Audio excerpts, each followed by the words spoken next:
Parallel ٹھیک کرنی پڑیں گی. انرجی علیحدہ, ینگسٹرز کا خیال علیحدہ, اپنے آپ کو جو انٹرنیشنل مارکیٹس ہیں ان سے آئسولیٹ کرنا ہے وہ علیحدہ, اپنا ریونیو بنانا ہے وہ علیحدہ. پل اسٹریٹجی ونس اگین ایسی کنڈیشنز کریٹ کرنی ہے کہ انویسٹرز آ کے انویسٹ کریں اور ریونیو جنریٹنگ پروگرامز یا پروجیکٹس ہوں, revenue generating, roads and buildings نہیں, ریونیو جنریٹنگ پروجیکٹس ہوں. یہ سب کچھ اکٹھے کریں گے تو that is the only approach, that is the only holistic inclusive approach. اس کے علاوہ ایک ٹھیک کرنے سے باقی چیزیں ٹھیک ہوں گی, ایسا اس سٹیج سے ہم اب بہت آگے گزر چکے ہیں. ٹھیک ہے ندیم, کہیں گے اس وقت حکومت کی اپروچ, ظاہر ہے کہ حکومت آتی ہے, آئی ایم ایف پروگرام, پھر آپ کے فائننس منسٹر چینج ہوئے, بہت بڑے تعریفی کلمات محمد اورنگزیب صاحب کے لیے, ایک انٹرنیشنل ریکگنیشن ہے, لیکن ظاہر ہے کہ یہ قرضہ انہوں نے اپنے لیے نہیں لینا ہے, انہوں نے اس ملک کے لیے لینا ہے, اور اس ملک کو پوری دنیا دیکھ رہی ہے, یہاں جس طریقے سے طرز حکومت ہے, یہاں جس طریقے سے کام چلتا ہے. یہ بتائیے کتنی کمٹمنٹ آپ کو اس حکومت کے لیے نظر آ رہی ہے, کیونکہ اس سے پہلے جو پی ڈی ایم 1 کا تجربہ آپ کے سامنے ہے, جہاں پہ جو کولیشن پارٹنرز ہیں انہوں نے ساری کی ساری مہنگائی کے ذمہ دار ایک اکیلی پارٹی کو قرار دے دیا تھا. تو یہ اتنی بڑے ریفارمز ہم کیسے کریں گے صرف جب تک ایک پولیٹیکل کنسنسس نہیں ہو؟ دیکھیں سب سے پہلی بات, پاکستان کا جو قرضہ ہے وہ 131.2 بلین ڈالر ہے, اور ہم جب آئی ایم ایف کے پاس جاتے ہیں اور وہاں سے کہا جاتا ہے کہ جناب آئی ایم ایف مزید پیسے دے رہے ہیں, تو یہ قوم پریشان ہونے کی جگہ سٹاک مارکیٹ میں خوشیاں منا رہی ہوتی ہے. بہتر وہ ہوتا کہ یہ سٹاک مارکیٹ ریئلائز کرتی کہ ہم کس طرح سے پے آؤٹ کریں گے, اور یہی حکومت بھی اگر اسٹریٹجی بناتی کہ جی ٹھیک ہے ہم نے اور حکومت جو ہے کرتی ہے کہ جناب 800 پوائنٹ 1000 پوائنٹس مارکیٹ بڑھ گئی, دیکھیں فورن انویسٹر کا کانفیڈنس آ گیا پاکستان میں فورن انویسٹمنٹ آ گئی, حکومت یہ کہتی ہے. جی اچھا, اب ہمارا یہ جو سلسلہ ہے یہ چلتا رہتا ہے, اور ہماری عوام بھی نہیں سوچتی کہ ہم یہ جو قرضہ لے رہے ہیں, جو خوشیاں منا رہے ہیں, آئی ایم ایف سینکشنز کر رہے ہیں, یہ کس طرح سے پے آؤٹ کریں گے, کیونکہ ہمارے جتنے بھی سرکاری ادارے ہیں ان کو ہم بیچ رہے ہیں. ظاہر ہے حکومتیں چلتی ہیں ٹیکس پہ یا سرکاری اداروں سے, جب سرکاری ادارے ہی نہیں رہیں گے تو وہ ٹیکس جو ہے وہ مزید بڑھتے ہوئے نظر آئے گا, اور پھر عوام سے ٹیکس لیا جائے گا. آپ کے فیور میں نہیں ہے؟ نہیں جناب, دیکھیں چائنا کیوں ترقی کیا, کیونکہ 70% وہاں پہ گورنمنٹ کے آرگنائزیشنز ہیں جو کام کرتے ہیں, اور حکومت کے ہی پیسے سے حکومت چلتی ہے, عوام پہ ٹیکس نہیں ڈالتے. وہاں پہ کرپشن کرنے والا دیکھا ہے نا آپ نے, وہ چائنا ہے, اس کو کہاں ملا رہے ہیں آپ اپنی اکانومی سے؟ دیکھیں ہمیں ریفارم کرنا پڑے گا, ورنہ یہی ہوگا ہم 70 سالوں پہ قرضے پہ لیتے جاتے ہیں اور خوش ہوتے رہتے ہیں, اور وہ قرضہ کبھی ختم نہیں ہوتا. سرکار نے بیڑا غرق کر دیا, سرکار نے چلائی اسٹیل مل کا بیڑا غرق کر دیا, ساری پولیٹیکل جو ہے اپوائنٹمنٹ, سارے سیاسی مقاصد جو ہیں وہ ان اداروں میں جا کے پورے کیے. آپ کیا سوچ سر, جب آپ ملک چلا سکتے ہیں تو آپ ادارے کیوں نہیں چلا سکتے؟ میرا ایک سوال ہے, یہی پی این ایس سی کو آپ کہتے تھے کہ جناب نقصان میں ہو گیا ہے, جہاز بک رہے ہیں, سب کچھ ہو گیا, آج پی این ایس سی پروفٹ کے اوپر کیسے آ گئی ہے؟ جناب there is a will, there is a way. ورنہ آپ دیکھیں آج آپ پاکستان سٹاک ایکسچینج اٹھا کے دیکھیں, جتنے سٹیل ملز ہیں جو پرائیویٹ لمیٹڈ ہے وہ 110% سے زیادہ کی گروتھ دکھا چکے ہیں. وہ سرکار وہ وہاں پہ جو ہے پروفیشنل لوگ چلا رہے ہیں, وہ وہاں پہ پرائیویٹ سیکٹر چلا رہا ہے, وہ سرکار نہیں چلا رہی. پرائیویٹ سیکٹر کے پاس ہے مینیپولیشن. آج آپ کے پاس کارٹل ہوتا ہے تو سیمنٹ کی قیمت وہ کارٹل طے کرتی ہے, سٹیل کی قیمت وہ کارٹل طے کرتی ہے. ہمارے اداروں کو ناکارہ بنایا جاتا ہے. بڑی اچھی ڈیبیٹ, ایک اچھی ڈیبیٹ. محمود مولوی صاحب کا پوائنٹ میں رکھوں گا اپنے دونوں پارٹیسپنٹس کے سامنے. ایک چھوٹے سے بریک کی کال ہے, پروگرام کو آگے لے کر چلتے ہیں. Welcome back. شان سعید میں آپ کی طرف آؤں گا. چاہے آئل پرائسز ہوں یا پرائیویٹائزیشن ہو, بڑے ڈائیورجنٹ ویوز جو ہے اس وقت سننے کو مل رہے ہیں. آپ کیا کہتے ہیں؟ ہم نے تو ہمیشہ سے یہ سنا کہ جناب سرکار کا کام کاروبار کرنا نہیں بلکہ کاروبار کے لیے ایک کنڈیوسو ماحول اور کنڈیوسو پالیسیز فراہم کرنا ہوتا ہے. What's your opinion? جی عمران, میں بلیو کرتا ہوں فری مارکیٹس میں, اور میں بلیو کرتا ہوں کہ پرائیویٹ سیکٹر جو ہے وہ اکانومی کا رن کرتا ہے. گورنمنٹ اکانومی کو رن نہیں کرتی, گورنمنٹ جابز نہیں کریٹ کرتی. جیسے آپ نے کہا گورنمنٹ کا کام ہے کہ وہ پالیسی فریم ورک دے, وہ اکانومی میں اکنامک کانفیڈنس رکھے اور میکرو اکنامک اسٹیبلٹی رکھے. And it is the private sector, پوری دنیا میں پرائیویٹ سیکٹر رن کرتا ہے. تو جو آپ سے اس بریک سے پہلے پارٹیسپینٹ بات کر رہے تھے کہ چائنا کی, پاکستان اور چائنا کی انالوجی دینا بالکل غلط ہے. چائنا کا ایک الگ ڈائنامک ہے, وہ ایک second largest economy of the world ہے. ہم کہاں کھڑے ہوئے, پاکستان کو کسی طرح نہ لوگ کمپیئر کریں چائنا کے ساتھ نہ امریکہ کے ساتھ, کیونکہ کوئی کمپیریزن نہیں ہے. اور جہاں تک آپ نے بات کہی سبسڈیز کی, پوری دنیا میں سبسڈیز بڑی لو ہوتی ہیں, جہاں پر سبسڈیز گورنمنٹ انکریز کرتی ہے وہاں پر ان ایفیشنسیز ہوتی ہیں, اور جہاں پر ان ایفیشنسی ہوتی ہے obviously miss allocation of resources ہوتی ہے. تو اگر ہم نے پاکستان کی اکانومی کو آگے لے کے چلنا ہے تو اس کا ایک ہی سلوشن ہے جو پوری دنیا میں ملیشیا میں رہتا ہوں اور میں نے جو دیکھا ہے پچھلے 10-12 سال میں, انہوں نے اپنے لوگوں کو تعلیم دی ہے. اور ہم بھی پاکستان میں اگر ہم نے اپنی اکنامک ڈیسٹینی چینج کرنی ہے, we have to invest in female education. جو بھی سکسیسفل اکانومیز ہیں انکلوڈنگ چائنا میں فیمیل لٹریسی ریٹ جو ہے وہ 99% ہے. چائنا میں کوئی پاورٹی نہیں ہے. پاکستان میں پاورٹی کیا کھڑی ہے وہ آپ خود پڑھ سکتے ہیں. تو جس ملک نے اپنی عورتوں کی تعلیم پہ فوکس کیا ہے, ویتنام ہمارے سے پیچھے تھا, انڈونیشیا ہمارے سے پیچھے تھا, سنگاپور پیچھے تھا, ملیشیا پیچھے تھا, ساؤتھ کوریا پیچھے تھا, جاپان پیچھے تھا, وہ سارے ملک آج آگے اس لیے نکلے ہیں کیونکہ انہوں نے اپنی عورتوں کی تعلیم پہ فوکس کیا. اور جس ملک میں عورتوں کی تعلیم پہ زیادہ فوکس کیا جائے وہاں کا جی ڈی پی بھی انکریز ہوتا ہے, وہاں کی پر کیپٹا بھی انکریز ہوتی ہے, اور وہاں کی پروڈکٹیوٹی بھی انکریز ہوتی ہے.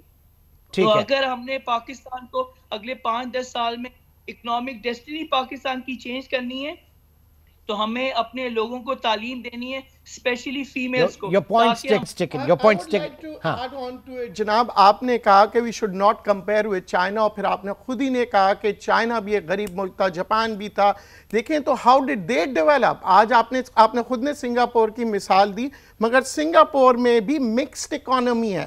We should work on a mixed economy where government and private sector should work together, so the burden of tax is not only to the citizens. ہمارے یہاں 1947 سے اگر ہم لے 60s کا دور اچھا کیوں تھا؟ کیونکہ ایک جگہ پہ پرائیویٹ سیکٹر کام کر رہا تھا, ایک جگہ پہ گورنمنٹ کر رہی تھی. یہی پی آئی اے تھی جو ورلڈ میں کہا جاتا تھا great people to fly with. یہی ایمریٹس ہے جو پاکستان کے اندر انہوں نے ای کے کیوں لکھتے ہیں کہ Emirates and Karachi was the main hub, they started with it. We have potentials, we have to change our vision, ہماری سوچ کہ ہم نہیں کر سکتے, ہم غریب ملک ہے. غریب ملک جاپان بھی تھا, ہم نے جاپان کو پیسے دیا, آج بھی وہ ہمارا احسان مانتے ہیں. چائنا کے ساتھ ہم نے سپورٹ کیا, سعودیہ کو سپورٹ کیا. then what was the reason کہ ہم ڈاؤن ورڈ ٹرینڈ میں آئے؟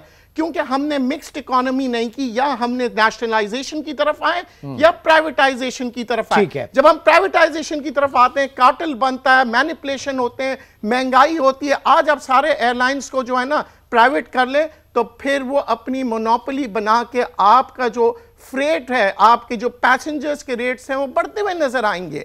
آج آپ بات کریں وہاں پہ کمپٹیشن بھی تو ہوگا نا, ایک فری مارکیٹ جو ہے وہ بھی تو ڈیولپ ہوگی. سر افسوس کے ساتھ کہنا پڑتا ہے پاکستان ایک سمال مارکیٹ ہے جہاں پہ کارٹلائزیشن بہت جلدی فارم ہو جاتی ہے.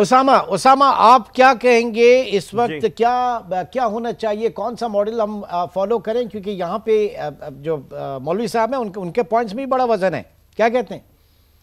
بالکل, I think دونوں گیسٹ نے بہت ہی اچھے طریقے سے دونوں پوائنٹس بتائے ہیں. جو ڈفرنس صرف یہ ہے, جو میں سمجھتا ہوں according to my humble opinion, کہ یہ ہر چیز جو ہم ڈسکس کر رہے ہوتے ہیں یہ کانٹینیوم پہ ہوتی ہے, ایک ٹائم لائن کے اوپر ہوتی ہے. آپ دیکھیں جو انفینٹ انڈسٹری کا ہائپوتھیسز ہے, جس کے اندر آپ انڈسٹریز کو شروع میں پروٹیکٹ کرتے ہیں, یہ پروٹیکشنزم ہے, یہ شاید زیادہ لوگوں کو نہ پتا ہو. اور آنے کے لیے یہ برٹش امپائر جب فری ٹریڈ کے چیمپئنز بنتے ہیں, یہ ان کے ایک منسٹر نے دیا تھا کہ انفینٹ انڈسٹریز کو پروٹیکٹ کرنا چاہیے شروع میں, اور آہستہ آہستہ جب وہ اس لیول پہ پہنچ جائے, میچورٹی پہ پہنچ جائیں, تو پھر you open them to competition. اسی طرح جو آئی ایم ایف کی کنڈیشن ہوتی ہے اکنامک لبرلائزیشن, آپ نے جو کیپٹل کنٹرولز ہیں ان کو ختم کر دینا, یہ 1998 کا 1997 کا ایشین فائنینشیل کرائسس اس چیز کا ثبوت ہے کہ ایسا کرنا ہر اکانومی کے لیے بہتر نہیں ہے. تو in the starting at this stage, جب پاکستان جس جگہ پہ ہے ابھی, پاکستان پاکستان کو گورنمنٹ کی انٹرونشن چاہیے ہوگی, گورنمنٹ کو اپنا رول پلے کرنا پڑے گا. There is also another thing called public private partnerships, PPPs. اگر ہم پرائیویٹائزیشن ٹوٹل نہیں کر رہے, ٹوٹل گورنمنٹ نہیں کر رہے, تو دس از دا مڈ وے, اس کے اوپر جا سکتے ہیں. اور جب انڈسٹریز اسٹیبلش ہو جائیں, جب آپ کی cost of doing business competitive ہو جائے اکراس دا ورلڈ, ٹیکسٹائل والے ہر وقت یہ کہتے رہتے ہیں کہ ہمیں ریجنلی کمپیٹیٹو ٹیرفز دیں. اگر آپ ڈفرینس دیکھیں بجلی کا, گیس کا, تو ہمیں خود پتہ لگ جائے گا کہ کتنا ڈفرینس ہے. اینڈ دین وی ایکسپیکٹ کہ ایکسپورٹس بھی زیادہ ہوں, کیونکہ ہمیں سننا چاہیے نا, ہمیں ایک ریئلٹی بیسڈ ڈسکشن کرنی چاہیے. تو along the timeline آہستہ آہستہ ٹھیک ہے, یعنی ٹرانزیشن ہو اور with the passage of public private partnership جو ہے وہ آگے بڑھیں. اچھا مولوی صاحب یہ بتائیے, یہ جو ہم بار بار کہتے ہیں, اب IMF کے پروگرام کی بات ہو رہی ہے اور یہ 6 سے 8 ارب ڈالر اور for a longer period of 3 years کی بات ہو رہی ہے. تو IMF پروگرام کے اندر ہمیشہ آپ گروتھ کو سائیڈ میں رکھتے ہیں اور اسٹیبلٹی کی بات کرتے ہیں. تو ابھی ہمیں بھول جانا چاہیے کہ ہم ایشین ٹائگر بننے جا رہے ہیں, یا ایسی کچھ چیزیں, ہماری اپروچ صرف گروتھ, صرف اسٹیبلٹی کی ہو؟ دیکھیں, جہاں ہم IMF کی بات کرتے ہیں, IMF is a banker. A banker and an economist, they are two different people. As آپ کے آرٹیکل میں بہت اچھا آپ نے بزنس ریکارڈر میں لکھا کہ ہمارا مسئلہ یہی ہوتا ہے کہ ہمارے فائنینس منسٹرز جب بینکر بنتے ہیں تو وہ ڈیلز تو بہت اچھی کرتے ہیں IMF کی, مگر کیا وجہ ہے کہ ہماری اکانومی بہتر نہیں ہوتی, because we need an economist to grow our economy. ٹھیک ہے, آپ میرے جس آرٹیکل کو اس میں نے یہ بھی لکھا ہے کہ اورنگزیب صاحب جو ہیں ان کی اپروچ جو ہے اس وقت صرف ایک بینکر کی نہیں ہے, ایک اکانومسٹ بھی وہ اس میں لگتے ہیں. بہرحال میں اس کے پتہ, لیکن اس وقت پروگرام میں وقت کی کمی جو ہے وہ آڑے آ رہی ہے. بہت بہت شکریہ ندیم مولوی صاحب, شان سعید اور اسامہ رضوی ہمارے ساتھ موجود تھے. ناظرین آج کے پروگرام سے اب تک اتنا ہی, انشاءاللہ آپ سے پھر ملاقات ہوگی. اپنا بہت خیال رکھیے گا. اللہ حافظ.